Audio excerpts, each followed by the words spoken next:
धन सदगुरु तेरा ही आसरा।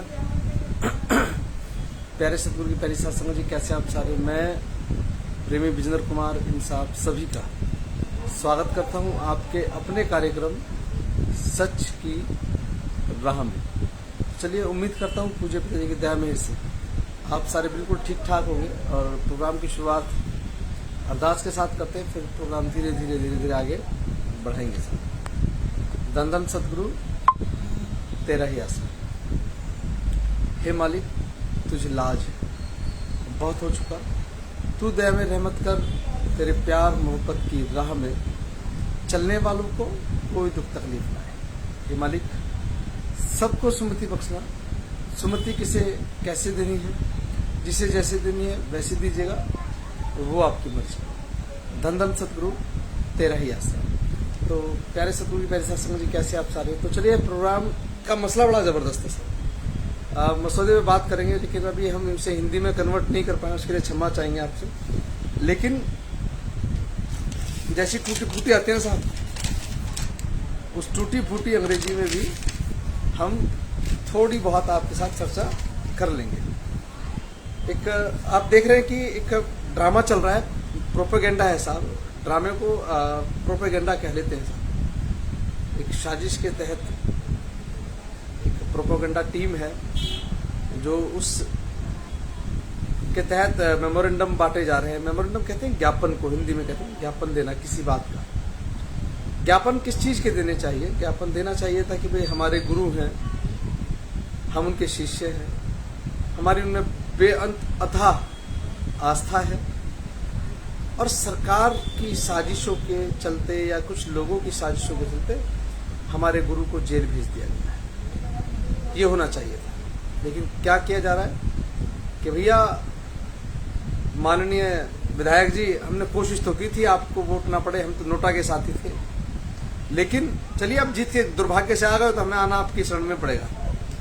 और हम चाहते हैं कि एक पोशाक मामला था, जो पोशाक याद है आपको, जब 2007 में आई थिंक जामिया निसा को शुरू किया गया, उस वक्त पिताजी ने एक ड्रेस पहनी थी, जिससे ये कह करके प्रचारित किया गया कुछ लोगों के द्वारा कि वो ड्रेस पूज्य पिताजी ने सर्ववंशदानी श्री गुरु गोविंद सिंह जी की नकल की है और उनके जैसा जामा पहना है, फिर उनकी तरह अमृत छकाया है लोगों को। इस तरह के आरोप लगाए गए काफी सारे, और काफी विवाद रहा उसमें से।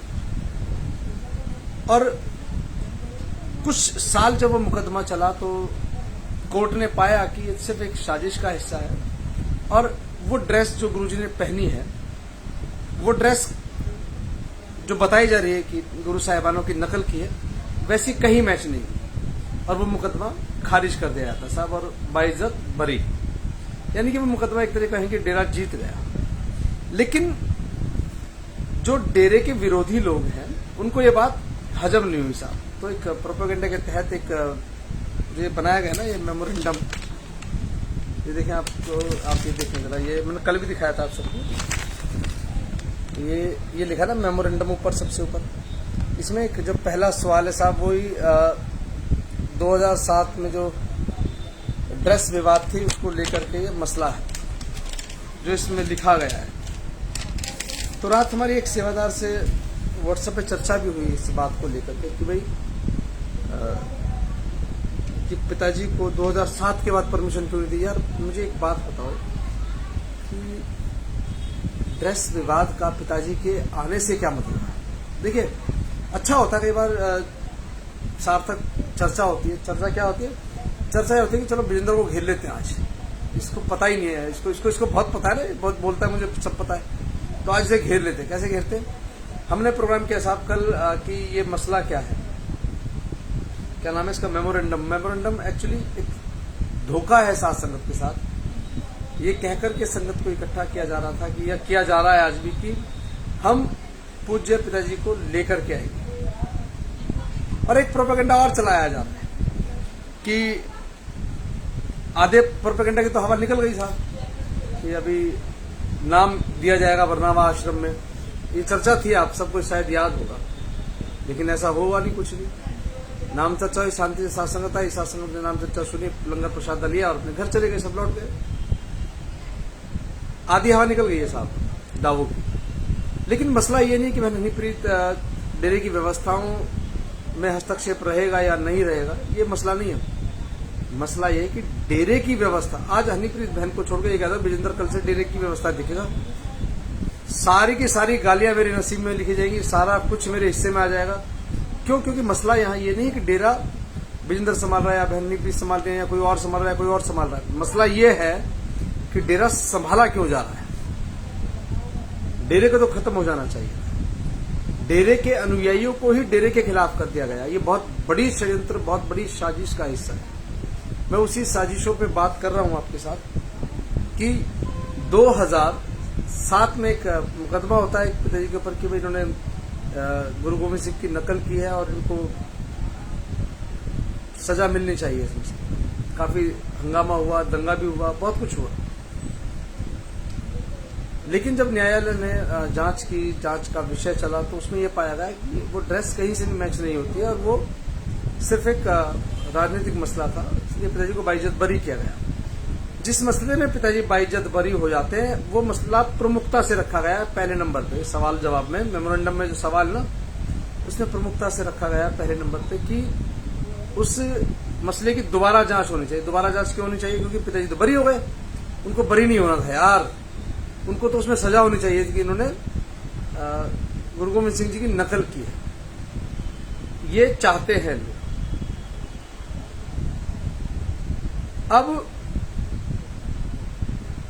बरगाड़ी कांड में पिताजी का नाम नहीं था, कहीं से दूर तक भी नहीं था। लेकिन सरकार को, कांग्रेसी सरकार को चढ़ा करके कि देखो जी हमारे पास सबूत है, हमारे पास ये है, हमारे पास ये है, ये भाग गया, हमने भेजा था अधिकारियों का कि हम क्या करते हैं, हमारे हाथ बंधे, सरकार ने किया है। तो कहीं ना कहीं एक धड़ा है जो अपने आप को डेरा सच्चा सौदा के फॉलोवर कहते हैं, लेकिन वो एक्चुअली फॉलोवर नहीं है शासक।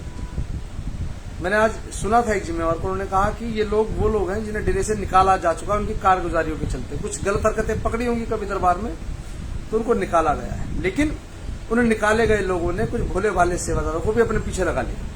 क्या कह, देखो एक बात सुनो, बड़ा मनोवैज्ञानिक खेल है कि एक व्यक्ति ने कहा कि हम पिताजी की पैरवी करना चाहते हैं, हम पिताजी को बाइज्जत बरी करा के लाएंगे। एग्री हूं साहब, सहमत हूं मैं इस बात से कि पिताजी को बाइज्जत बरी होकर के ही आना चाहिए। लेकिन कैसे लाओगे यार? ये सवाल पूछा कभी आप लोगों ने? नहीं पूछा। उन्होंने कहा कि हम पिताजी को ऐसे बरी कराएंगे कि सारी साजिशें दूसरे लोगों ने की, उसमें अटका देंगे, सबको भेजेंगे, पिताजी को निकाल लेंगे। मुझे एक बात बताएं कि क्या छत्रपति हत्याकांड में पूज्य पिताजी ने गोली चलाई? नहीं चलाई। क्या रंजीत हत्याकांड में चलाई? नहीं चलाई। लेकिन जो लोग उस अपराध को करने वाले थे, जिन लोगों ने उस हत्याकांड को अंजाम दिया, वो कहीं ना कहीं डेरा सच्चा सौदा के अनुयायी रहे। या ये कहूं कि जिन्हें उस मुकदमे में फंसा दिया गया वो लोग डेरा सच्चा सौदा के अनुयायी रहे। जब डेरा सच्चा सौदा के अनुयायी रहे तो साहब सीबीआई ने यह साबित किया कि ये डेरे के अनुयायी और इनको इनके गुरु ने ही कहा होगा, तभी साहब इन्होंने मारा।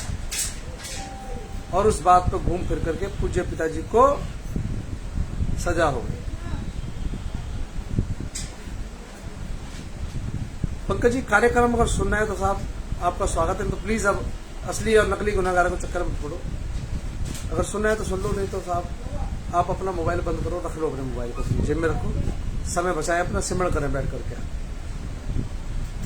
क्योंकि हम किसी के कार्यक्रम को कभी खराब करने नहीं जाते कि इसने ये कहा, उसने वो कहा। जो कहना अपने मन से कहेंगे साहब। और ना ही कोई हमारी पैरवी करने वाला किसी प्रोग्राम में शामिल होता है कि विजेंद्र ने कहा तुम कैसे कह रहे हो। हमें चमचों की जरूरत नहीं है साहब, हमें सतगुरु के दीवानों की जरूरत है, जो पूज्य हजूर पिताजी में आस्था रखते हो, जो दरबार की मान मर्यादा सिस्टम में भरोसा रखते हो दरबार में। मुझे चमचों की जरूरत नहीं है, साथियों की जरूरत है। साथ चल सकते हो तो साथ चलो, नहीं तो अपने घर बैठो आराम से। मुझे एक बात बताओ पंकज जी, क्या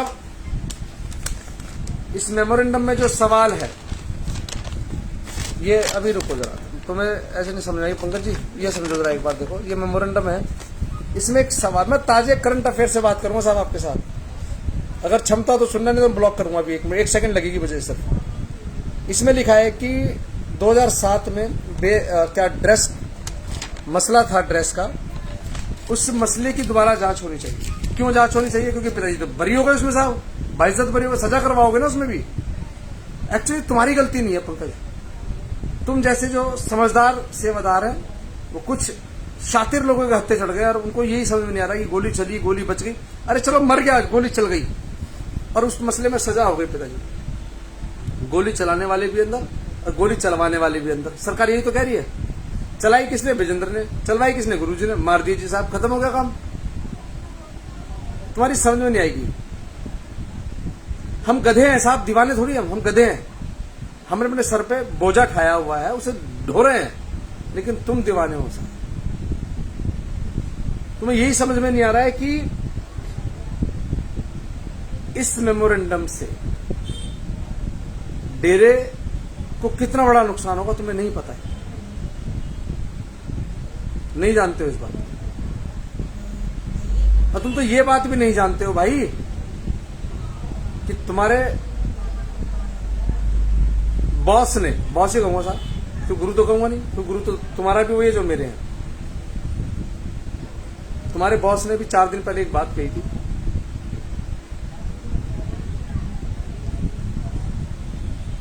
कि आप हमें नाम दो लिख करके। आपको किसने पंचकुला भिजवाया? आपके डरते तो हम किसी के बाप से भी नहीं है। सुनो जरा पंकज, ध्यान से सुनो। डरते हम किसी के बाप से नहीं तो बहुत सारी धमकियां, बहुत सारी चीजें जीवन में बहुत झेली है पिछले 5 साल में, तुम्हें तो पता भी नहीं है। और रही बात अब तुम्हें जोड़े रखने की, तो ये मेरी छोड़ूंगा नहीं साहब, छोड़ूंगा नहीं। लोकेंद्र भाई छोड़ना तो है ही नहीं किसी को भी, इन्हें निपटाऊंगा साहब, मैं ब्लॉक कर दूंगा, मुझे इतनी टेंशन नहीं है। लेकिन इनको समझ में आना चाहिए, सुनना भी चाहिए इनको कि आखिर ये है कहाँ।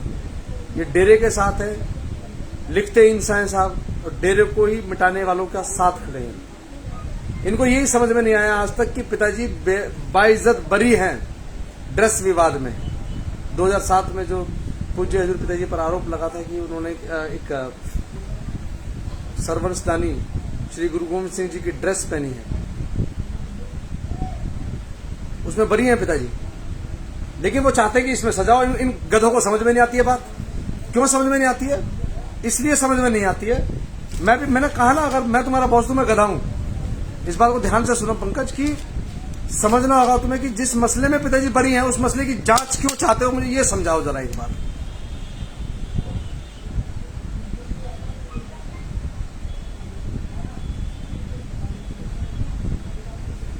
बताओ जरा एक बार। जिस मसले में पूज्य हजूर पिताजी बरी है, उस मसले की जांच क्यों चाहते हो? स्पेशल इन्वेस्टिगेशन टीम बनवाना चाहते हो, क्योंकि वो तो बेईमान अफसर थे जिन्होंने पिताजी को बरी कर दिया। यही लिखा है इसमें यही लिखा है इस कागज में, लास्ट में लिखा है कि it is requested that kindly appoint a commission and special investigation team SIT of honest officers to investigate all matter collectively in a time bound manner। एक समय सीमा के अंदर उस जो भी हमने ये 5-6 आपको कहानियां बना के दी ना, इन कहानियों की जांच कराओ 5-6 और एक साथ कराओ इन सबकी। इन सब में करा दो पिताजी को, फिर और थोड़े वक्त के लिए 2-4 मुकदमे और बनेंगे साहब, कुछ नहीं होना है। लेकिन हाँ, हम तो साहब रो करके अपना वक्त बिता लेते हैं। पंकज बाबू, आप जैसे सेवादार तो मालिक के पैरों रो भी नहीं पाओ, क्योंकि तुम्हारी स्थिति ऐसी हो जाएगी। क्योंकि तुम्हें ये समझ में नहीं आएगा कि हम खड़े किसके साथ हैं। दरबार के साथ खड़े होने का वक्त है, लेकिन दरबार के मिटाने वालों के साथ खड़े हो। पूज्य हजूर पिताजी को जो चाहते हैं कि कभी ना आए, उनके साथ खड़े हो। सिर्फ दिखावा ही तो है कि हाँ हम चाहते हैं पिताजी आ जाए। मुझे पंकज भाई और जो भी पंकज के अलावा जो भी साथी सेवादार इस मानसिकता का है, वो सब सुने और एक सवाल का जवाब चाहिए। आप रेप केस की बात नहीं कर रहे हैं, आज बलात्कार कांड में क्या हुआ क्या नहीं हुआ। आप रंजीत हत्याकांड की बात नहीं कर रहे हैं, आप छत्रपति हत्याकांड की बात नहीं कर रहे हैं, आप नपुंसक कांड की बात नहीं कर रहे हैं, लेकिन आप कांड कर रहे हैं, बरगाड़ी कांड की बात कर रहे हैं, आप बात कर रहे हैं बेअदबी वो ड्रेस कोड की बात कर रहे हैं, आप मोड़ मंडी बम ब्लास्ट की बात कर रहे हैं, आप 2000 2010 में या 15 में जो बसें जलाई गई, क्या मसले हैं ये? आपको पता ही नहीं। अब पंकज जी बहुत बहुत आभार साहब, धन्यवाद, आप जुड़े कार्यक्रम में, क्योंकि मैं इंसानों को समझा सकता हूँ साहब, गुलामों को नहीं समझा सकता। जो किसी के गुलाम है ना, मानसिक गुलाम है जो, मैं उनको नहीं समझा पाऊंगा, बिल्कुल नहीं समझा पाऊंगा साहब। मैं सिर्फ सदगुरु के प्यारों को, जो उन पर भरोसा करते हैं, जो उनकी विचारधारा में विश्वास रखते हैं। मेरा सवाल है, बहुत सीधा सा स्पष्ट सवाल है कि जिस मसले में पूज्य हजूर पिताजी बाइज्जत बरी हो गए, उस मसले की जांच क्यों चाहते हो यार? क्या वजह है उसकी जांच कराने? 2010 में, 2010 है या पता नहीं 15 कुछ लिखा है, 1 मिनट रुको। 2010 में पंजाब में कहीं दंगा होता है, मुझे नहीं पता किस मसले पर हुआ, बसें जला दी जाती है, उसकी जांच करवानी है साहब।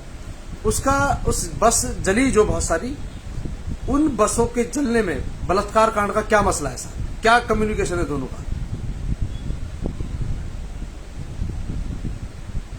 है कोई कम्युनिकेशन? लेकिन नहीं साहब, क्या सुनना है? हम ये सुनना चाहते हैं कि बस डेरे वालों ने कैसे जलाई, हम ये सुनना चाहते हैं। और ये तमाम उन लोगों पर भी सवाल है मेरा, जिन लोगों ने एफिडेविट दिए हैं, मुझे नहीं पता किस किस ने दिए, कि जब आपने एफिडेविट दे दिया, आपने सब कुछ दे दिया, क्या आपने सवाल पूछा कि पिताजी को लाने के लिए कहां तक पहुंचे? आप नहीं समझ रहे, एक लास्टिक से टाइट होते हैं धीरे धीरे।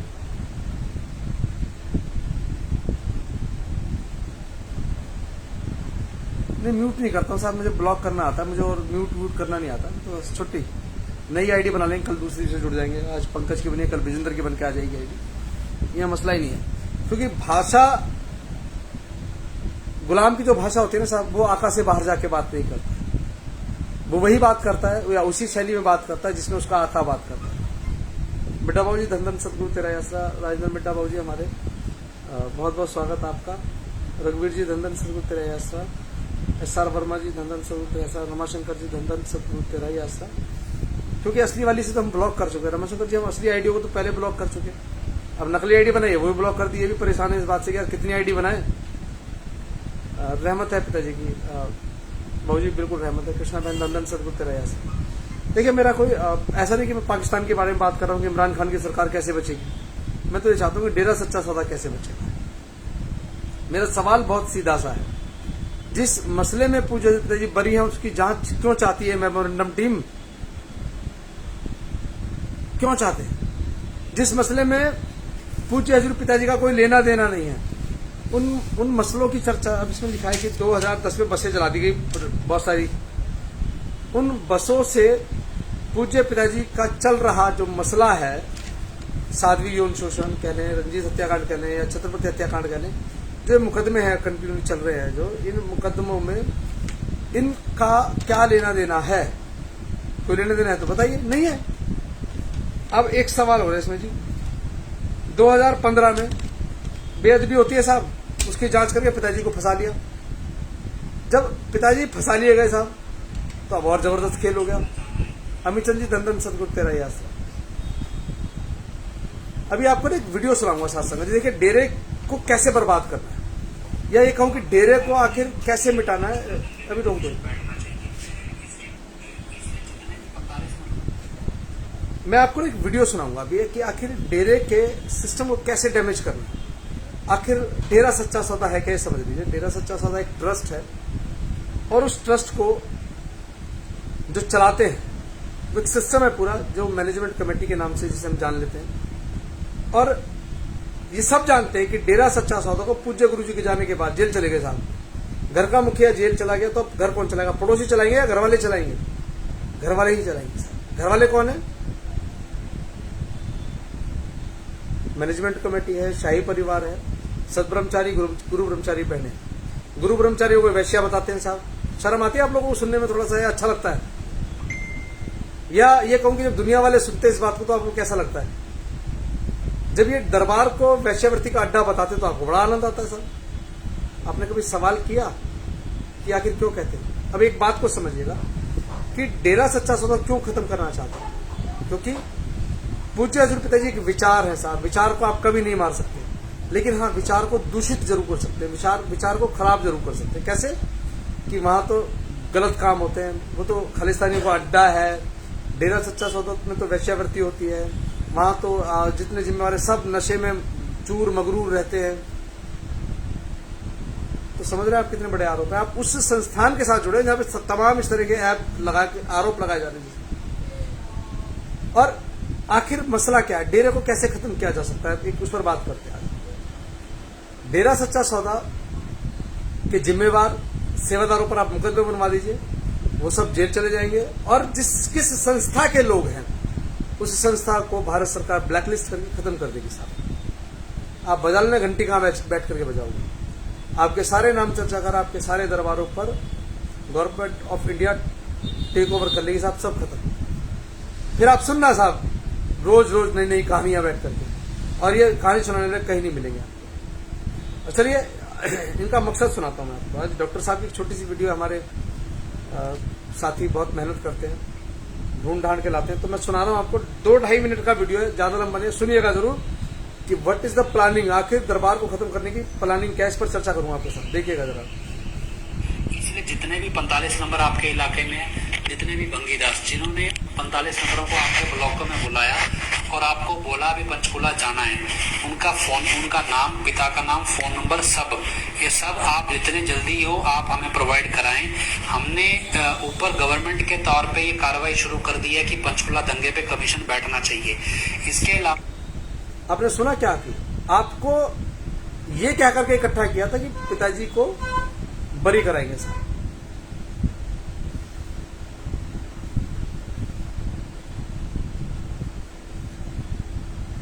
मैं एक मिनट मैसेज म्यूट कर दिया, हाइड कर रहा हूं, आप आनंद ले साहब। जब आप सबको इकट्ठा किया गया कि ये कहा गया कि चलिए हम पिताजी को लाने की तैयारी करेंगे, रेप केस में बात करेंगे, बचाएंगे पिताजी को, बरी करा करके लाएंगे। जब आपके ब्लॉकों में ब्लॉक नाम चर्चाएं होती थी, आपके सत्संग होती थी, तो आपके यहाँ कौन आया करते थे? 45 मेंबर आते थे साहब। और मेरा एक निवेदन है साहब, जिसे ये बात बुरी लग रही हो, जो चमचा है वो अभी चला जाए साहब। मुझे मालिक के प्यारों को सुनाना है, सुनना है उनका, लेकिन किसी भी क्या बोलते हैं, मानसिक गुलाम की मुझे जरूरत नहीं है।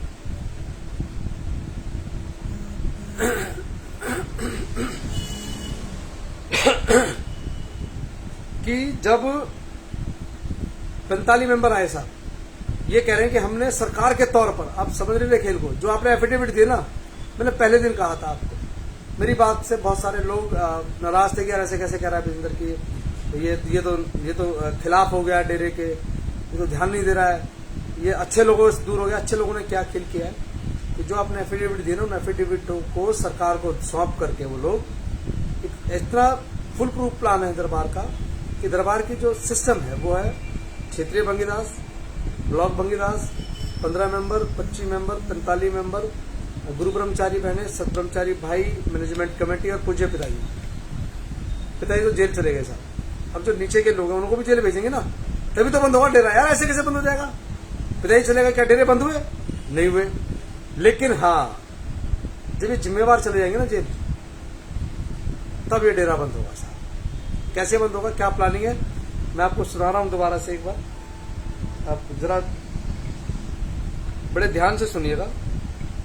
जितने भी 45 नंबर आपके इलाके में, जितने भी भंगीदास जिन्होंने 45 नंबरों को आपके ब्लॉक में बुलाया और आपको बोला भी पंचकूला जाना है, उनका फोन, उनका नाम, पिता का नाम, फोन नंबर, सब ये सब आप जितने जल्दी हो आप हमें प्रोवाइड कराएं।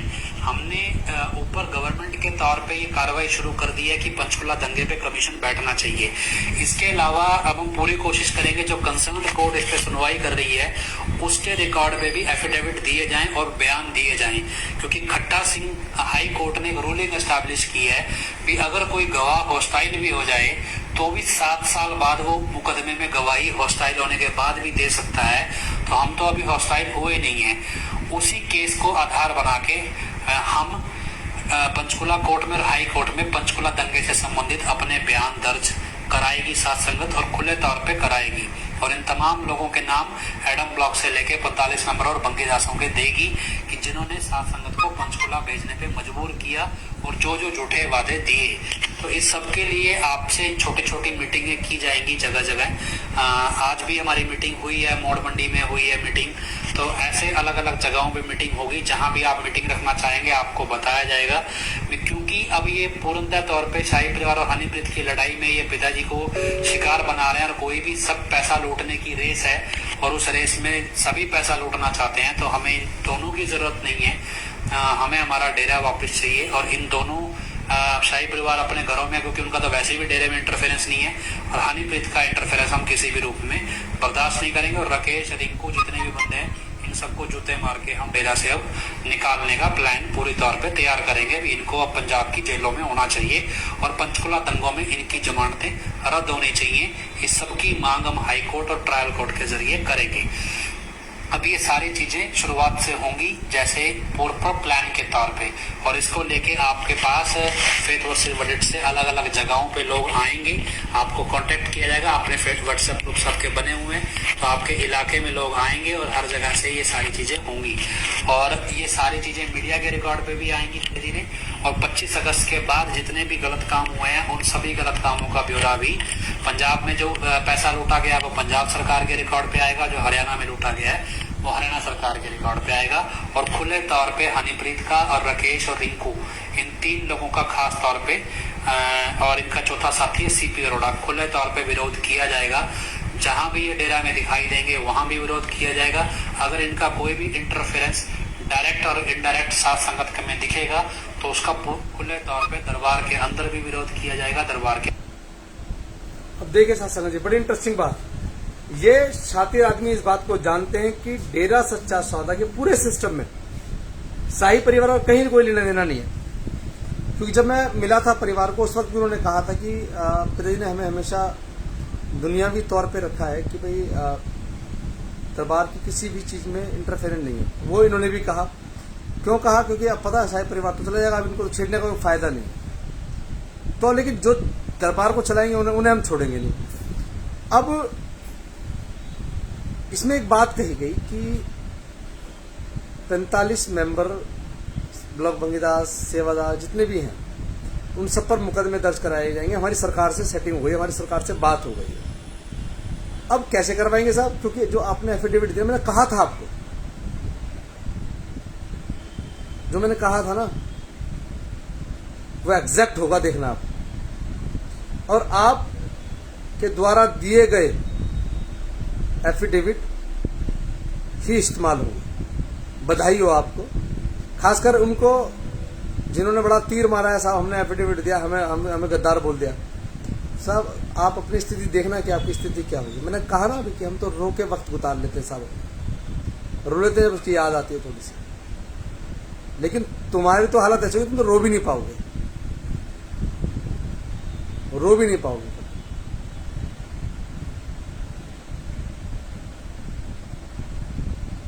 एक्चुअली बड़ी इंटरेस्टिंग कहानी है ये कि पूज्य हजूर पिताजी को जेल भेजने का मकसद ये था कि डेरा सच्चा सौदा खत्म हो जाएगा। क्योंकि चलाएगा कौन यार? लठ इतना बजा दिया, गोलियां इतनी मार दी गई है सरकार की तरह। पंचकुला दंगे की जांच की जरूरत। देखिए मजेदार बात, सचिन जी लिख रहे हैं कि जब गुरुजी ने पंचकुला संगत नहीं बुलाई थी तो जिसने बोला था संगत को वहां जाने को, उनको तो पकड़ना ही चाहिए। आपका क्या मानना है, क्यों पकड़ना चाहिए? क्या कोई किसी को गले में रस्सी बांध के ले गया था? मैं भी गया था भाई पंचकुला, हम भी गए थे। हम गए और अपने गुरु के दर्शन करने गए थे। क्यों गए थे? क्या दंगा करने गए थे पंचकुला? सचिन जी पहले तो आप मुझे ये बताइए, क्या आप पंचकुला गए थे? अच्छा चलिए, जितने लोग इसको देख रहे हैं, 35-40 लोग देख रहे हैं, मेरा एक सवाल है उन 35-40 लोगों से, क्या आप लोग दंगा करने गए थे, पिताजी के दर्शन करने गए थे? ये तो एक विचारधारा के लोगों ने डेरे के सेवादारों को ये बता दिया कि भाई ये तो यही है जिन्होंने हंगामा किया। मैं तो कह रहा हूं ना अभी बिल्कुल कि जो जो पंचकुला गया वो लिख के बताया कि मैंने 2 बस जला दी, मैंने 4 जला दी। साहब एक नहीं है कोई कहने वाला इस बात को, लेकिन बहुत सारे लोगों को गुमराह करके अपने पीछे लगा करके। सचिन भाई आपकी गलती नहीं है, आप बिल्कुल सही हो। लेकिन मुझे एक बात बताओ, जिस दिन जो व्यक्ति आपके यहाँ को आया कहने के लिए, उस दिन आपको ख्याल नहीं आया कि आदमी गलत क्यों कह रहा है? और रही बात पिताजी के मना करने वाली बात, तो आप सबकी जानकारी के लिए बताऊं कि 24 अगस्त 2017 को वीडियो आती है साहब शाम को, जिसमें पिताजी की तरफ से एक मैसेज था कि भाई कल हमारी तारीख है और हम उस तारीख को सुनने के लिए आ रहे हैं, फैसला हमने सुनना है, हम आ रहे हैं, जो भी लोग पंचकुला है वो वापस लौट जाए। लेकिन इंटरनेट ना होने की वजह से आप गए हो तो साहब पता भी लगे आपको, इंटरनेट बंद था साहब, हरियाणा में पूरे में इंटरनेट बंद था, जिसकी वजह से लोगों को वो ट्वीट के बाद मैसेज नहीं मिल पाया। जिन लोगों को मिल पाया दिल्ली में, वो दिल्ली से चले ही नहीं, जिन्हें पंजाब से मिला वो पंजाब से नहीं चल पाए, या जहां जहां इंटरनेट चल रहा था, जिनको पता लगा पिता ने मना कर दिया, वो लोग नहीं गए। लेकिन अब मेरा एक बहुत सुलगता हुआ सवाल है साहब, जलेगी तो सही कई लोगों की, लेकिन सुन लीजिएगा इस बात को, कि जब आप कह रहे हैं कि पिताजी ने मना किया या सेवादारों ने मना किया, सेवादारों ने नहीं बताया, हम गए हैं, पर केस कोई परवाह नहीं। राजकुमार जी बहुत बढ़िया। लेकिन अब आप एक बात समझे, 25 अगस्त 2017 को मीटिंग थी, आपकी बात का जवाब है, और बता रहा हूं कि कितने शातिर तरीके से एफिडेविट में एक जगह एक वर्ड का इस्तेमाल किया गया है।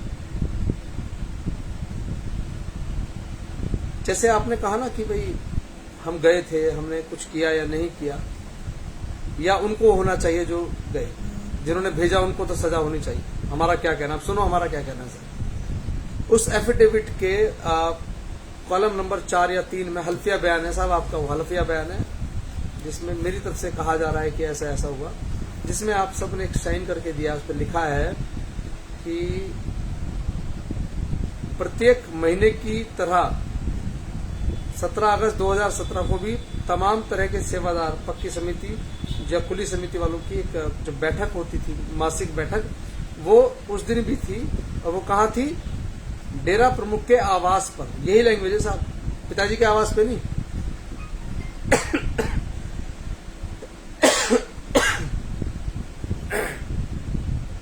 डेरा प्रमुख के आवास पर थी, और उस मीटिंग में ये सब कहा जा रहा था कि हम ये कर देंगे, हम वो कर देंगे, हम पता किसके सामने कहा जा रहा है? पिताजी के सामने कहा जा रहा है। जब किसी को ये नहीं पता था कि फैसला पिताजी के खिलाफ आएगा, सब खुशी में गए थे कि पिताजी सच्चे हैं और फैसला सच्चाई के हक में होगा। आज भी वही बात है, आज भी वही है।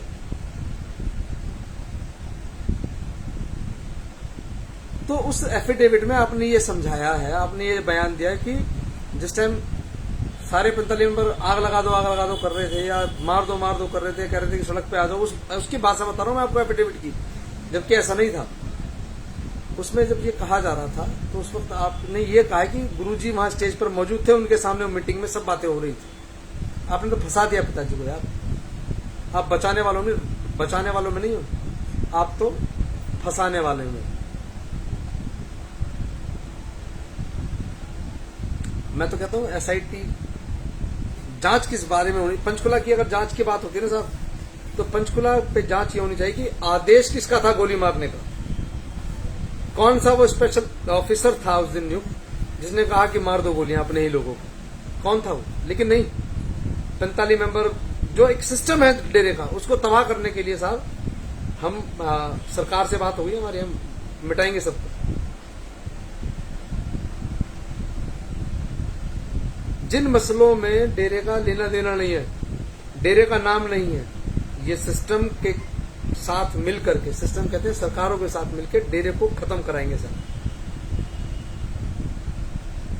लेकिन आपको समझ में आएगी सरकार, बरगाड़ी कांड के बाद भी समझ में नहीं, तो इससे बड़े मूर्ख, तो आपसे बड़ा मूर्ख कोई दुनिया में है ही नहीं। क्या पिताजी का नाम बरगाड़ी कांड में था? नहीं था, या था? कोई लिख के बताओ कि हाँ पिताजी का नाम बरगाड़ी कांड में था 2015 में, लिख के बताओ।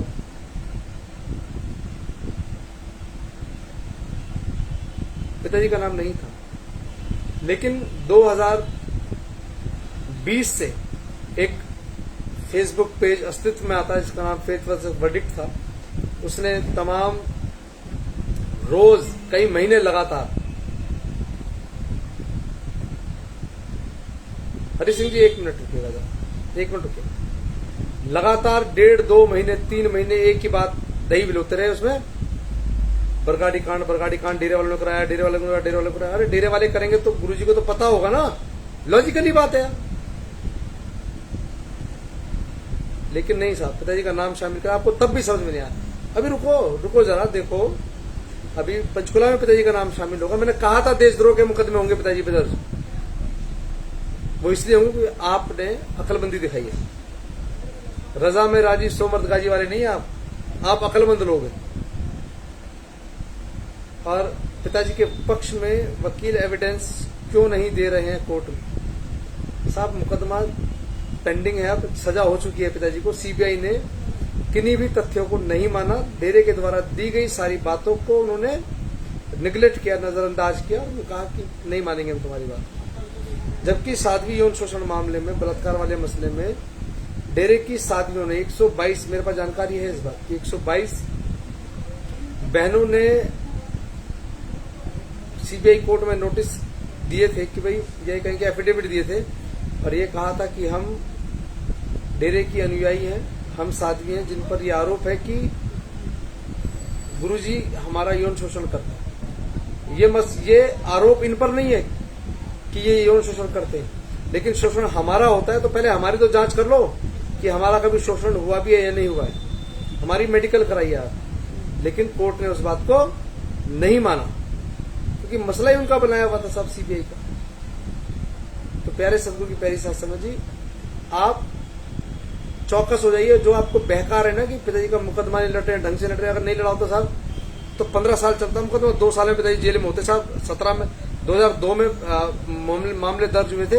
और एक बात और बताएं आपको, अगर थोड़ी सी भी समझ रखते हो कानून की, तो जिस व्यक्ति के खिलाफ मामला दर्ज होता है या मुकदमा दर्ज होता है तो उसको जेल जाना होता है तुरंत, इमीडिएट। आज मुकदमा दर्ज, थाने वाली पुलिस आएगी, आपको पकड़ेगी और कोर्ट में पेश करेगी, ये अपराधी है साहब, इसके खिलाफ ये मामला दर्ज हुआ है। क्या पूज्य पिताजी 2017 से लेकर के 2002 के बीच में कभी जेल गए? नहीं गए। वकील मजबूती से लड़ रहे थे साहब, तभी पिताजी की बेल भी करा पाए। और दीपक कुकरेजा ने भाई जी इसने वो किया, उसने वो किया, आपने क्या किया था? बेल आपने कराई थी, सतगुरु जाने, उसका काम जाने। हमने कौन सी बेल करा दी? हमने तो नहीं कराई कोई बेल। लेकिन कृष्णा जी पूछ रहे हैं कि ये सच्चाई कब और कैसे आएगी? ये सच्चाइयां सारी माननीय पंजाब एवं हरियाणा हाई कोर्ट में जब मुकदमों की सुनवाई होगी तब होगी। और एक बात और बताऊं बहन कि इन लोगों ने तो ये भी प्रचारित कर रखा है, हमारे इतने भोले सेवादार हैं। मेरी अक्सर बात होती है कि यार आज तक मुकदमा ही नहीं लड़ रहे, तुम मुकदमा हाई कोर्ट में भी नहीं गए आज तक। हाई कोर्ट में पेंडिंग है केसेस हमारे, कुछ सुनवाई नहीं हुई। कोरोना की वजह से 2 साल वैसे सुनवाई नहीं हुई और हमसे पहले बहुत सारे मुकदमे जिन पे सुनवाई नहीं है। हम इंतजार कर सकते साहब, क्योंकि बहुत सारे मसले न्यायालयों के अपने, उनका क्या सिस्टम है मुझे नहीं पता है। लेकिन अगर दरबार के वकीलों ने अच्छे से काम नहीं किया होता तो मालिक के प्यारों 2002 में ही पिताजी जेल जाते। अगर मैनेजमेंट ने ढंग से काम नहीं किया होता, जो मैनेजमेंट आज फंसा रही है 2002 में निपटा देती साहब। इतनी तो समझ रखो आप। लेकिन नहीं जी, नहीं मानेंगे। दीपिका पिताजी का पुतला बन रहा था 2017 में, विजेंद्र भाई ने रोका था हैदराबाद। नहीं, मैंने नहीं रोका बहन। भैया विशाल जी, हमने नहीं रोका। वो प्रतिनिधि चैनल पर हम लोग जाया करते थे और आवाज उठानी चाहिए आपको। आवाज उठाई उस वक्त जब इंदौर में पुतला जलाया जा रहा था पिताजी का। और नरकटिया होती है लखनऊ में, हर साल निकलती है साहब नरकटिया। बैतूल में भी पुतला जलाया जा रहा था पिताजी का, रावण का सर लगाकर। आप तो समझदार हैं सर, अगर सेवादार भोले हैं तो तभी तो समझाने की कोशिश कर रहे हैं भोलों को। समझदार हूं थोड़ा सा, ज्यादा नहीं, गधा ही हूं मैं भी। लेकिन पूज्य हजूर पिताजी ने हमें बहुत कुछ वक्त रहते बताया, हमने ध्यान नहीं दिया कभी। विशाल जी कभी नहीं चाहिए क्रेडिट यही चाहिए कि बस हम उसके शिष्य हैं और अच्छाई के रास्ते पर चलते हैं, इसके अलावा कुछ नहीं चाहिए। अखिलेश वर्षनी जी धन धन सतगुरु तेरा आसरा, बहुत बहुत स्वागत साहब। दीपक भाई अगर हम भी मूर्ख होते ना तो चुप हो गए होते, इस बात को, इस मेमोरेंडम को पढ़ के हम भी जिंदाबाद जिंदाबाद कर रहे होते, वीरपाल बहन जिंदाबाद, तुम आगे बढ़ो हम तुम्हारे साथ, लेकिन हमें पता है ना कि गलत है। जिस मसले में पूज्य हजूर पिताजी बरी हैं, बाइज्जत बरी हैं, ड्रेस विवाद पोशाक मामले में, मेरा सोचना पहला सवाल ही पोशाक मसले का है इसमें, कि उसकी भी निष्पक्ष जांच होनी चाहिए। जांच में क्या निष्पक्षता नहीं आई, ये निष्पक्षता नहीं आई जांच में कि गुरुजी बरी कैसे हो गए यार, उसमें तो सजा होनी चाहिए थी कि उन्होंने ड्रेस वैसी पहनी थी बिल्कुल, ये जांच होनी चाहिए। धन सदगुरु तेरा यामिन सैनी जी, धन सदगुरु। प्यारे सदगुरु की प्यारी साथ संगत जी, आप जागरूक हैं, आप औरों को जागरूक करते हैं। मैं जागरूक हूं तो मैं कोशिश करता हूं कि मैं अपने साथी सेवादार को समझाने की कोशिश कर रहा हूं कि गलती से भी गलत लोगों का साथ ना लगो। गलती से अगर लग गए तो साथ छोड़ दो। अगर आपको लगता है कि मैं गलत हूं, मेरा साथ अभी छोड़ दो, आज नहीं अभी छोड़ दो। अगर गलती से आप किसी गलत व्यक्ति के साथ करते, कभी पॉजिटिव वाइब्स भी लेकर बात करा करो। ये हुआ वो हुआ, कुछ करके भी दिखाओ कभी, तो क्या जरूरत है कुछ करके दिखाने की? अगर हम ही करेंगे तो पिताजी क्या करेंगे? वो खुदा क्या करेगा जब हम ही सब करेंगे? तो हम तो साहब पुल बनाने का काम कर सकते हैं, गिलहरी है छोटी सी, बड़े बड़े पत्थर नहीं उठा सकते। लेकिन हाँ, एक बात तो आपकी बातों से दीपक भाई, एक बात तो समझ में आ रही है कि आपको ये बात तो अच्छी लग रही कि पिताजी का नाम अब कैसे ड्रेस विवाद में शामिल होना चाहिए। ये आपकी भी हार्दिक इच्छा है, क्योंकि जिनकी इच्छा है आप उनका समर्थन कर रहे हैं। इसमें लिखा है, इसमें लिखा है कि 2010 में जब पंजाब में बसें जलाई गई, उसकी जांच होनी चाहिए। क्यों भैया? तुमने पंजाब का ठेका ले लिया है, इसलिए ठेका लिया है तुम लोगों ने, क्योंकि तुम चाहते हो इस बात को कि हर उस कारगुजारी का मसला।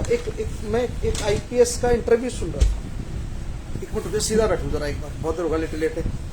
एक आईपीएस का इंटरव्यू सुना मैंने। आईपीएस की अपनी जीव नीति, अभी 2-3 दिन पहले गाड़ी से आ रहा था तो एफएम चला रखा था गाड़ी में, तो एक आईपीएस थे, वो विविध भारती पे प्रोग्राम चल रहा था, उसमें उसने कहा कि मैं कहीं पोस्टेड था बिहार में, और जब बिहार में पोस्टेड था तो होता क्या है कि जब एक आदमी चोरी करता है ना,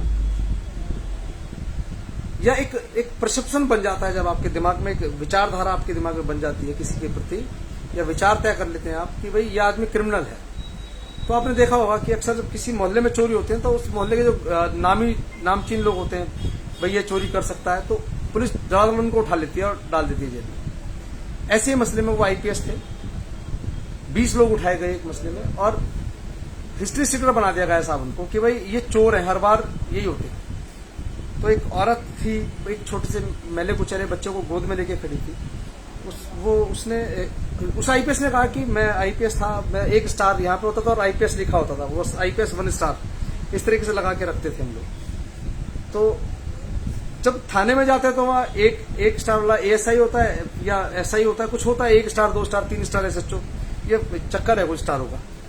तो उसने कहा कि भाई, उसने देखा ये बंदा कौन है जिसके सामने सभी 1 स्टार वाले को जमादार बोला उसने, उस वक्त उस जो भाषा थी आईपीएस की, उसने कहा कि 1 स्टार वाले को जमादार बोलते हैं, 2 स्टार वाले को हवलदार, कुछ इस तरीके से कुछ था वर्डिंग। तो उसने, उस औरत ने एक दूसरे पुलिस वाले से पूछा जो बाहर था, गेट के बाहर खड़ा था, उसने पूछा कि ये 1 स्टार वाला जमादार कौन है जो सब इसको जवाब दे रहे हैं? तो उसने कहा कि ये बड़े अफसर है। तो वो जब महिला को उसने बुलाया, उसने कहा कि हाँ बताइए क्या है, आप क्यों है यहाँ? तो उसने कहा कि मेरा पति है और 20 दिन से उसका जमानत नहीं हुई है, और जो चोरी का इल्जाम हम पर लगाया गया वो इल्जाम हम पर नहीं है, हम उसमें नहीं है दोषी। तो उसने कहा कि भाई ऐसे कैसे कह सकते हो? कहने लगी अगर हमने चोरी की होती और आज तक कोई रिकवरी नहीं है, किसी भी चोरी में कोई रिकवरी नहीं है पुलिस की, कि सामान चोरी हुआ और बरामद हो गया और उस चोरी में हम लोग शामिल हो गए। अगर सामान बरामद नहीं होता तो मैं फटी सी धोती पहन करके नहीं आती, मेरा बच्चा अधनंगा नहीं होता, सिर्फ बनियान पहन करके नंगे बच्चे को लेकर के नहीं खड़ी होती है। तो उसने कहा कि तो फिर क्या करें। हाँ, शुभ कुमार जी लिख रहे हैं कि 1 star ASI, 2 star SI, 3 star inspector. धन्यवाद साहब।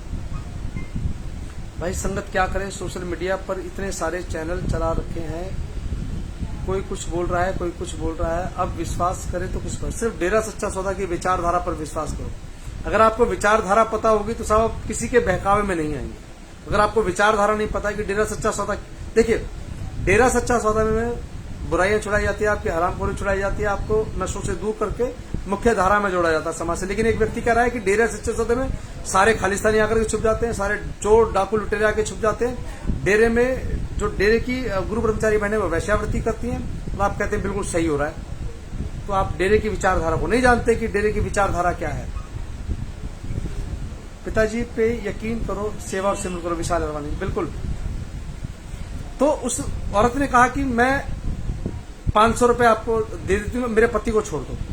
उसे गुस्सा आ गया, उसने कहा कि तुम मुझे रिश्वत क्यों दे रही हो। कहने लगी जब 500 तो 1000 में बोलेगा तो फिर ठीक है, मैं वहां जाके दे दूंगी, देने तो मुझे पैसे कहीं ना कहीं है ही है। तब उस आईपीएस को लगा कि, और उसने फिर बहुत इत्मीनान से जांच की। उसने जांच में ये पाया कि ये लोग इनोसेंट हैं, कोई चोरी में कोई रोल नहीं है इन लोगों का। लेकिन एक विचारधारा दे दी जाती है कि यार जब चोरी होना तो इन 10 लोगों को उठा लाओ, इनमें से कोई एक चोर निकलेगा। उसमें से किसी एक आदमी पे झूठा मुकदमा पुलिस मंड देती है। और वही लोग चाहते हैं कि अगर पंचकुला किसने करा दिया, डेरे वालों ने आग लगाई है साहब, ठीक है जी मान लिया, तो 2010 में बस इन्होंने जलाई है, 2015 में भी जो बठिंडा में लड़ाई झगड़े वो सब इन्होंने किए, आग सब कुछ इसने किया है। अरे वाह ढिल्लो जी, बिल्कुल सही लिखा साहब आपने। दिखाना जी, एक पत्रकार जी देना जरा, वो वीडियो देना जरा एक बार जो चलाई थी। ढिल्लो जी सुन के जाना साहब, क्योंकि मुझे पता रुकोगे नहीं, चले जाओगे। जैसे मैं वीडियो चलाऊंगा सुन के भाग जाओगे। भागना मत, सुनना जरूर। दिखाओ जल्दी। सतगुरु बिन डेरा कैसा, बहुत बढ़िया बात कही है भाई जी ने। मैं आभारी हूँ सरकार आपका। राजविंदर सिंह भाई जी, धंधन सतगुरु तेरा धंधन सतगुरु तेरा सर। देखिए बड़ी इंटरेस्टिंग सी बात कही है भाई ने। कृष्ण ढिल्लो जी हमारे, इन्होंने लिखा है कि सतगुरु बिन डेरा। अब ये सुनो जरा एक बार। इलाके में जितने भी बंगी नहीं यहाँ से नहीं, कुछ एक था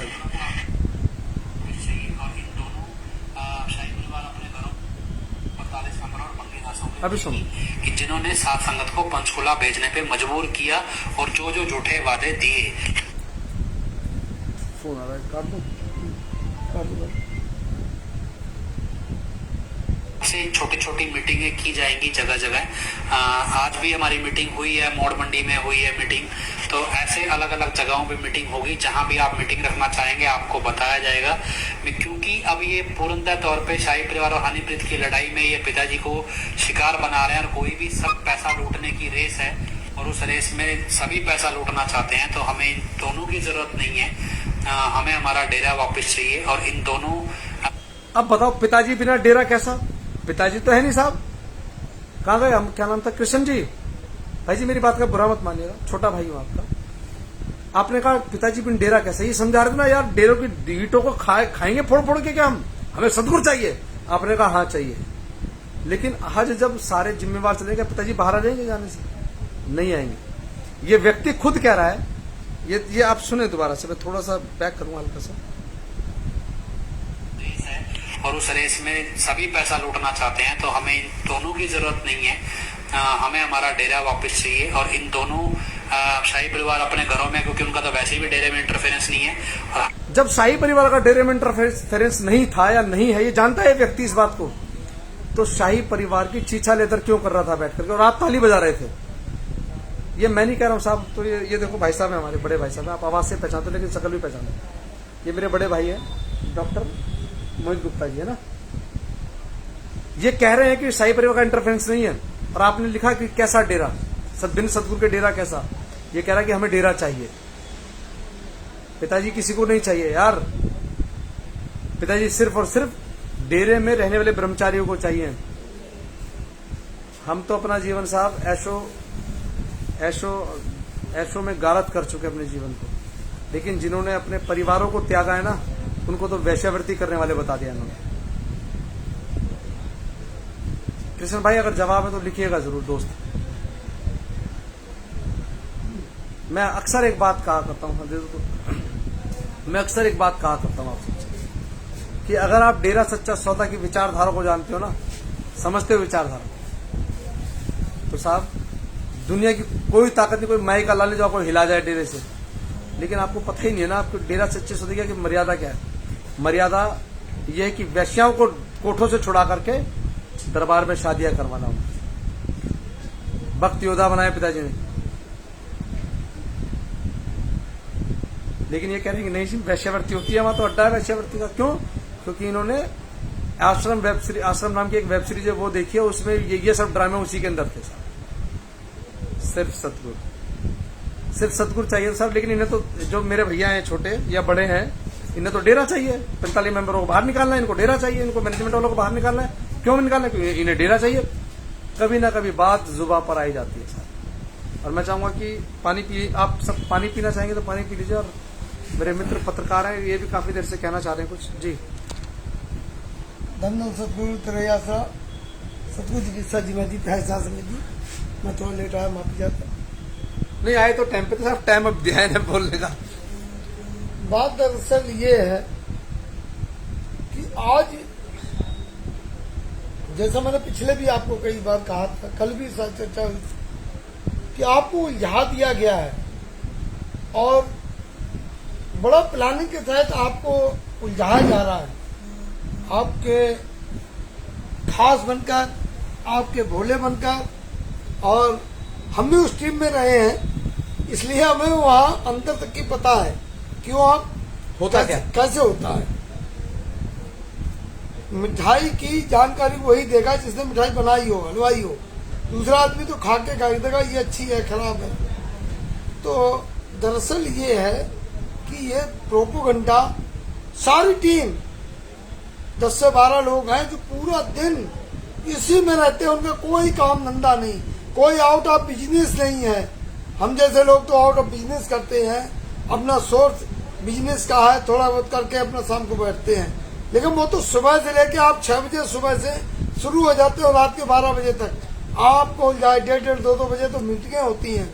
आप टाइम आपको देना है, कितना टाइम दे सकते हो? वो आप उनका टाइम आप दे ही नहीं सकते उनके बराबर पूरा, क्योंकि उनको फंडिंग आती है, पैसा आता है, और हम पैसा कमाते मेहनत से। अकलाल की पिताजी के आदेश बच्चा ने, उससे तो फर्क है ना दोनों में।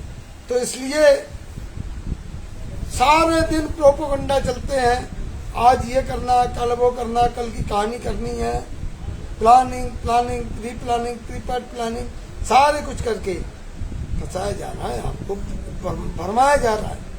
और इतने तरीके से भरमाया जा रहा है कि एक मदारी होते हैं, छत्र बिछा देते हैं और उनको बोलते हैं नजर बंद कर देते हैं। जैसा हमें बताया, हमारे पूर्व बताते हैं या और लोग बताते हैं, जो जादूगर होते हैं, जादूगर नजर बंद कर देते हैं।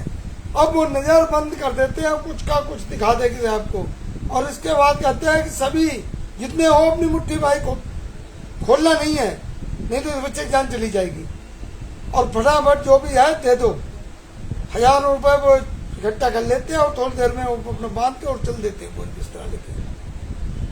वही कहानी हो रही है। आपको इस तरह मकर जाल में फंसा दिया गया, आपकी नजर को माइंड वॉश कर दिया गया। और कहानियां, अभी एक भाई ने मुझे किसी मैसेज लिखा था, मुझे पर्सनल मैसेज किया व्हाट्सएप पे कि रमा शंकर जी आप कुछ लोगों का इंटरव्यू लो। मैंने कहा जी मैं कहाँ ढूंढूं, मुझे मेरे कहने से क्या दुनिया मान जाएगी? अरे ना तो इंटरव्यू लेने वालों की कमी है, ना देने वालों की कमी है, लेकिन सच बोलने वालों की कमी है। और सच है, था और रहेगा। अभी किसी ने कहा था, प्रेमी जी पढ़ रहे थे कि बहुत सारे प्लेटफॉर्म है, किसकी सही मानो, किसकी गलत मानो। अरे जिसको गलत है उसको तो आप सही मान रहे हो, और जो सही है उसको गालियां दे रहे हो। तो फैसला तो आपको करना है ना, फैसला तो आप करें ना कि कौन सही हो कौन गलत। पिताजी के हित में कौन बोल रहा, डेरे के पक्ष में कौन बोल रहा। एक बात बताइए, मेरा एक सीधा सवाल है। अमीचंद जी जैसे मेरे को जानते हैं, अमीचंद जी की मेरी मुलाकात कहाँ हुई? डेरा सच्चा सौदा दरबार में। और ना तो इससे पहले मैं अमीचंद को जानता, ना अमीचंद जी मुझे जानते थे। और आज हमारी मित्रता है, किस वजह से मित्रता है कि हम लोग एक प्लेटफॉर्म पे जुड़े हुए हैं। हम लोग एक ही ट्रेन के उस डिब्बे में बैठे थे जो एक ही गंतव्य, एक ही जगह पे जा रही है। तो इसलिए हम अमीचंद जी को जानते हैं, इसलिए हमारे मित्र हैं। या और सारे लोग हैं, पप्पूराम जी पंजाब से, या बहुत सारे लोग अनेकों जगह से हैं। किससे जानते हैं? डेरे से वजूद है हमारा वजूद विजेंद्र जी से नहीं है। विजेंद्र जी भी हमें डेरे सच्चे सौदे की बदौलत मिले। तो क्या है मसला? ये है कि जिस दर से, जहां से हमारी पहचान है, अगर हम कहीं जाते हैं तो कोई नहीं कहता रमाशंकर तो ये बाबा जी के चेले हैं, डेरा सच्चा सौदा से जुड़े हुए हैं। क्यों कहते हैं? हम सचकों में थे, कहीं भी जाते थे किसी कॉन्फ्रेंस में, कहां से हो जी? हमने अपना कार्ड दिखाया, आई कार्ड दिया, सच कहूं से, अच्छा ये बाबा जी का अखबार है, ये सच्चा सौदे का अखबार है। क्योंकि वहां हमारी पहचान नहीं थी। पहचान किसकी थी? डेरा सच्चा सौदा की। पहचान किसकी थी? पूज हजूर महाराज जी की, पूज पिताजी की। और आज उसी को गलत बताया जा रहा। अगर मेरी पहचान होती तो सामने वाला क्यों कहता कि ये डेरे का अखबार है, ये उसका पत्रकार है? सीधा कहता है रमाशंकर है पत्रकार, नहीं कहता कोई कहता। तो हमारे कहने का मतलब कि हमारा वजूद है डेरा, हमारी पहचान है डेरा, हमारी आन है डेरा, हमारी शान है डेरा। और उसी आन बान और शान को मिटा रहे हैं। 45 मेंबरों को, आईडम को, डेरे को, ब्लॉक भंगीदासों को, 15 मेंबरों को, 25 मेंबरों को नस्ते नाबूद कर देंगे। फिर क्या बचा? जीरो। क्योंकि पिताजी बचे और पिताजी ऑलरेडी जेल में है और किसी माई की ताकत, लाल की ताकत नहीं है। क्योंकि ऐसे कहते हैं कि वो जानी जहान है, हम भी मानते खुद खुदा है, उसकी रजा है, उसकी मर्जी है। लेकिन हमारा यह तो नहीं मतलब कहने का है कि हम उसको बर्बाद कर दें। विजेंद्र जी अगर अपनी दुकान मुझे सौंपा के जाएं और कह दें कि मैं 3 दिन बाद आऊंगा, तो मेरा मकसद ये नहीं कि विजेंद्र जी के कंप्यूटरों को मैं बेच खाऊं। विजेंद्र जी को तो ये भरोसा है कि मैं रमाशंकर के ऊपर छोड़ आया था, दुकान हमारी ठीक ठाक होगी, सामान हमारा ठीक ठाक होगा, साफ सफाई होती है, और इनके पीछे मैं इनका सामान बेच खाऊं। तो वही हो रहा है। पूज हजूर पिताजी हमेशा चिट्ठियों में लिखते हैं कि साध संगत जी खुश रहो, सिमरन करो, अरदास करो, मालिक आपको बरकतें दे। एक व्यक्ति कह रहे थे हमारे साथी, मैंने कहा 138 मनौता भलाई के कारण, वो बोले नहीं गलत है। बोले पिताजी के जाने के बाद जो मनौता भलाई के कारण मैं नहीं मानता। मैंने कहा भैया मेरी क्या औकात है कि मैं तुमसे मनवा लूं? जब आपने पिताजी की नहीं मानी मेरी क्या मानूंगा? तो वही बात है कि मालिक तो छोड़ गया हमारे ऊपर, लेकिन हम उसको नष्ट कर रही, और नष्ट करने के बाद वही हाल है कि विजेंद्र जाएंगे तो दुकान खाली मिलेगी, कहेंगे इसका सामान कहाँ गया। तो जब पिताजी आएंगे तो कहेंगे वाह हमारे ऐसे बच्चे थे नालायक। तो आगे की बातें भाई विजेंद्र जी करेंगे। धन्यवाद। अभी इसमें ना एक पैरा है, para number 5, incident related to Panchkula violence of 25/8/2017 in Punjab were also pre plan. कि जो पंचकुला दंगा हुआ ना उसकी भी जांच करवाओ, क्योंकि वो प्री प्लान है। और वो अभी ऑडिट सुनाई थी, इसमें कहा भी डॉक्टर साहब ने कि हम तथ्यों को देंगे और आप ना हमें सिर्फ नाम नंबर भेजो, 45 मेंबरों के, ब्लॉक भंगीदासों के, क्षेत्रीय भंगीदासों के भेजो नाम सबके, हम सबको जेल कराएंगे, सब पे मुकदमा। और कल और भी बहुत सारी चीजें। अब तो किसी को लगता है कि हम डॉक्टर साहब के बारे में बात कर रहे हैं या फेथ वर्सेस वर्डिक्ट वालों के बारे में बात करें ना, हम बुराई के बारे में बात करें, हम डेरे के खिलाफ हो रही साजिशों के बारे में बात करें। अब ये आपकी समझ में आना चाहिए कि साजिश कर कौन रहा है। अगर मैंने कहा कि भाई कौन लोग हैं वो पता करके बताओ जरा, जो जिनकी इच्छा ये है कि पिताजी जिस मुकदमे में बरी हो उसमें उसकी जांच करवा रहे हैं वो लोग, तो आपका जवाब क्या होगा? फेथ वाले करवा रहे हैं भाई, क्योंकि मेमोरेंडम में सबसे ऊपर लाइन ही वही लिखी है। क्या लिखा है मेमोरेंडम में? कि जो ड्रेस विवाद है उसकी जांच होनी चाहिए दोबारा से, और एक एसआईटी गठित हो। जो इन छह बिंदु हैं, छह पॉइंट्स है जिन पर इन्होंने कहा है कि भाई सबको क्लब किया जाए एक जगह और इन सब पे एक साथ जांच कराई जाए और बहुत ईमानदार वाले लोगों से जांच कराई जाए, एसआईटी बनाई जाए, स्पेशल जांच कमेटी हो, कमीशन बनना चाहिए, तमाम तरह की बातें कही। और उसमें सबसे ऊपर क्या लिखा है साहब, जिसमें पिताजी बरी है ना कि उन्होंने नकल नहीं की है सर्ववंशदानी श्री गुरु गोविंद सिंह जी की, उसकी जांच होनी चाहिए सबसे पहले। क्यों जांच होगी साहब? मुकदमा किस पे चलेगा? बिजेंद्र पे चलेगा। बिजेंद्र ने पहनी क्या ड्रेस? नहीं। किसने पहनी है ड्रेस? पूज्य हजूर पिताजी। उस ड्रेस की जांच होनी है साहब दोबारा से। तो मुकदमा किस पे चलेगा? बिजेंद्र पे चलेगा या रमाशंकर पे चलेगा? पूज्य हजूर पिताजी पर चलेगा। तो प्यारे सतगुरु की प्यारी शास्त्री जी, संभल जाइए, वक्त है, आगे संभल भी नहीं पाओ। मेरा निवेदन है आपसे कि प्लीज समझ जाइए। बाबूजी राम प्रकाश कक्कड़ बाबूजी धन धन सतगुरु तेरा यास। और ऐसा नहीं कि मैं आपकी तरफ सुन रहा हूँ, ये मेमोरेंडम है, उल्टा हो गया, ये सीधा है मेमोरेंडम है। जो देखिए कितनी विचित्र स्थिति है साहब। इसे कहते हैं धोबी का कुत्ता घर का ना घाट का। नोटा जीता नहीं, नोटा वालों के हाथ में लोटा पकड़ा दिया गया। लोटा पकड़ाया तो साहब अब जो जीत गए हैं, जो चुनकर क्या ही सरकार, ये तो चाहते नहीं थे कि कभी सरकार चुनी जाए। क्यों नहीं चुनी जाए? क्योंकि साहब नोटा का प्रचार करना था, कांग्रेस को जिताना था, लेकिन धोडाला सबने झाड़ू ऐसी बजाई है साहब।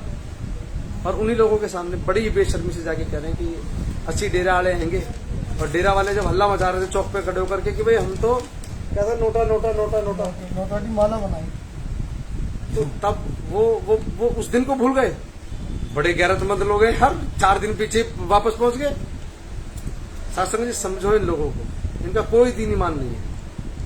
ये सिर्फ और सिर्फ इनका एम और लक्ष्य सिर्फ पूज्य पिताजी को जेल में रखना है और उसको लाने के सपने दिखा करके आपको जिम्मेवारों और दरबार के खिलाफ आपको ले जाना। उनका मकसद क्या है वो भी आपको मैंने वीडियो में सुनाया। इन सबको निकाल के हमें सिर्फ डेरा चाहिए। और ढिल्लो साहब ने लिखा था बिन सतगुरु डेरा कैसा। साहब बिन सतगुरु अगर डेरा नहीं है तो इन्हें क्या चाहिए? इनका मकसद जुबा पर आ रहा है धीरे धीरे। समझ जाइए, समझ जाइए, समझ जाइए। चलिए, बाकी तो आप कर चुके हैं, मैं कुछ आप बदल भी नहीं पाएंगे किसी चीज, क्योंकि आप एफिडेविट दे चुके हैं लिख करके, वो लगाए जा चुके हैं। पंचकुला लगाए जाएंगे, पंचकुला दंगे को भड़काने में। पंचकुला तो तभी तो नाम मांगे आपसे, जो जिम्मेवारों नाम दे देना भैया, नाम अपने अपने जिम्मेवारों। मजा आएगा आपको। बात है नेता नहीं बोलते, आम आदमी पार्टी के नेता भी। हाँ, अब नेता बोलेंगे साहब गड़बड़ नहीं हो जाएगी? हमारे नेता, हमारे विधायक सुनेंगे तो इनको घुसने भी नहीं देंगे अंदर। एक्चुअली मसला बड़ा इंटरेस्टिंग है। मौका लगे तो मैं बात करूंगा मान साहब से, और पिताजी की रहमत से मौका लगेगा बहुत जल्दी, और बैठ करके मैं इनके विषय में बात करूंगा कि कुछ लोग अपने आप को डेरा सच्चा सौदा के फॉलोवर बता रहे हैं जबकि वो नहीं है।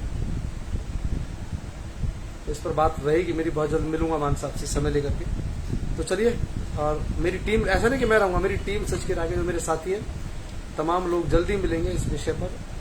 और जो डेरे की, मैं एक बात बार बार कह रहा हूं कि जो लोग डेरे सच्चे सौदे की मर्यादाओं को जानते हैं वो मुझ जैसे किसी व्यक्ति पर भरोसा नहीं कर सकता वो आदमी, क्योंकि मर्यादाओं में जो बंधा है ना साहब, वही मर्यादित बातों को समझ सकता है।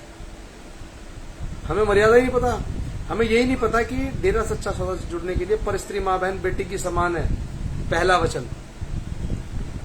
और एक आदमी कह रहा है कि वहां तो वैश्यावृत्ति होता है, जी बढ़िया बात है, तो यार ये तो पता ही नहीं था ऐसा भी होता है। तो क्या डेरा सच्चा सौदा की मर्यादा है वो वैश्यावृत्ति? नहीं है साहब। डेरा सच्चा सौदा की मर्यादा क्या है? पर स्त्री माँ बहन बेटी के समान, ये है मर्यादा डेरा सच्चा सौदा। और मुझे तो लगता है कि जो लोग हाँ जी करते हैं उन्हें भी मर्यादा नहीं पता है कि डेरा सच्चा सौदा की मर्यादा क्या है। कार्यक्रम के दौरान कुछ गलत कहा गया हो तो आप सबसे क्षमा प्रार्थी हूँ, माफी चाहूंगा। अवतार भाई धनधन सतगुरु त्रयासरा, सीताराम पंसल बाबू जी धनधन सतगुरु त्रयासरा, सुखविंदर सैनी भाई जी धनधन सतगुरु त्रयासरा, केशोराम जी धनधन सतगुरु त्रयासरा, अमित चंद जी धनधन सतगुरु त्रयासरा, रघुवीर जी धनधन सतगुरु त्रयासरा, राम प्रकाश कक्कड़ बाबू जी धनधन सतगुरु तेरा ही आसरा। और जो भी सेवादार इस कार्यक्रम को देख रहे हैं जिनके नाम मुझे नहीं पता है, उन सबको मेरा नारा अब छोटा भाई अगर गलत लग रहा है तो माफ कीजिएगा आप मेरी कही गई किसी बात। मेरा आपसे सिर्फ एक निवेदन होता है मालिक के परो बार बार कि किसी के बहकावे में आकर के जो मर्यादाएं हैं दरबार की, वो तो चाहते हैं कि दरबार की मर्यादाएं तार तार हो जाए। क्या आपको नहीं पता कि आपके घर का माहौल क्या है? 2017 से पहले आप दरबार नहीं जाते थे? जाते थे। क्या आपको पता था कि क्या होता है वहां पर? आपको सब पता था कि क्या क्या होता है।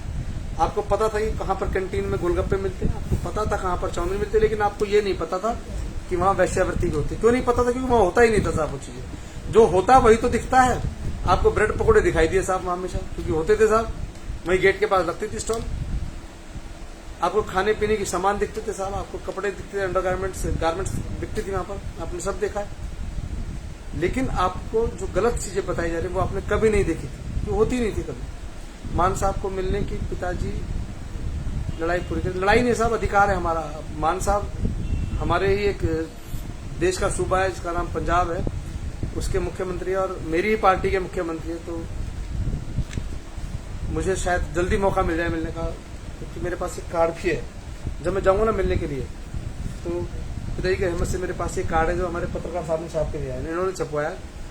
पद हमारे पास है साहब, और मेहरबानी हमारे पत्रकार साहब। ये देखो, ये मेरा छोटा सा कार्ड है, तो ऊपर इसमें एक 3 मुंह का शेर भी है साहब, तो इसकी बड़ी पावर है अपने आप में। तो मुझे नहीं लगता कि मुझे ज्यादा समस्याएं होंगी कुछ मिलने में। मेरे साथी मेरे साथ चलेंगे, जब हम मान साहब को मिलकर बैठ के बात करेंगे, और तो इंशाल्लाह अल्लाह मैंने चाहा तो बहुत जल्दी बहुत कुछ ठीक होगा। क्यों साहब? और क्यों हमारे अल्लाह मियाँ तो साहब पूज्य हजूर पिताजी हैं, अनिता बहन धंधन सदगुरु प्रयासा। देखिए 2 पर्व चल रहे हैं अभी एक साथ। एक तो हिंदू धर्म के नवरात्रे चल रहे हैं, जो हिंदू धर्म को मानने वाले लोग हैं, पूज्य पिताजी को मानने वाले लोग हैं, उन सबको नवरात्रि की हार्दिक शुभकामनाएं। और जो इस्लाम को मानने वाले लोग हैं, तो पाक पवित्र गुनाहों की बख्शीश का जो महीना है रमजान, माह रमजान, उन सब की भी आप सबको माह रमजान की बहुत बहुत हार्दिक शुभकामनाएं। ईश्वर अल्लाह राम वाहिगुरु खुदा गॉड आप सबकी, जो भी हम सब ईश्वर से जो जायज मांगे मांगते हैं, हम सबकी जरूर पूरी होनी चाहिए। ये अरदास है, ये दुआ है पिताजी की, हम सबकी वो जायज मांग पूरी करें। अनिता रावत बहन धंधन सदगुरु प्रयासा। तो चलिए, अब आपको बता दिया है कि हम भी बहुत जल्द मान साहब से मिलेंगे साहब। और पिताजी ने कहा ना कि जब आपकी जान पहचान राष्ट्रपति से हो तो साहब हवलदारों से मतलब क्या आपको? तो मैं ज्यादा नहीं कहूंगा, क्योंकि सब मेरे अपने हैं, तो क्योंकि अपने तो अपने ही होते हैं साहब। तो मिलते हैं मालिक के पैरों कल शाम को ठीक 8:30 बजे। यह आपके सच की आवाज में दम होना चाहिए। लोगों ने अपना वक्त बदल लिया। वक्त मीन्स की आते कब थे, लड़ाई नहीं जल्दी लिखना था। कोई नहीं सुखविंदर भाई, बहुत बहुत धन्यवाद, बहुत बहुत आभार साहब। और कक्कड़ साहब जी हमारे साथ ही जाएंगे जब हम मान साहब को मिलने जाएंगे। तो मैं चाहूंगा कि 2-4 बुजुर्ग भी हमारे साथ रहें, और भी अगर कोई सेवादार अगर लगता है कि चलना चाहते हैं उस वक्त, तो जिस दिन की हम आपको समय बताएंगे उस दिन साथ रहिएगा हमारे। जैसा विप्रभा जी ख्याल देंगे, बाकी सब उसकी मर्जी है, जब वो चाहेगा, जैसे चाहेंगे वैसे मुलाकात हो जाएगी। तो चलिए विदा चाहते हैं आपसे क्यों साहब। तो धंधन सदगुरु प्रयासा। प्रोग्राम के दौरान कुछ भी गलत कहा गया हो तो क्षमा चाहते हैं आपसे। बाकी मिलते हैं कल 8:30 बजे। तब तक के लिए गुड नाइट, सब खैर, बाय बाय साहब जी। धंधन सदगुरु तेरा ही आस।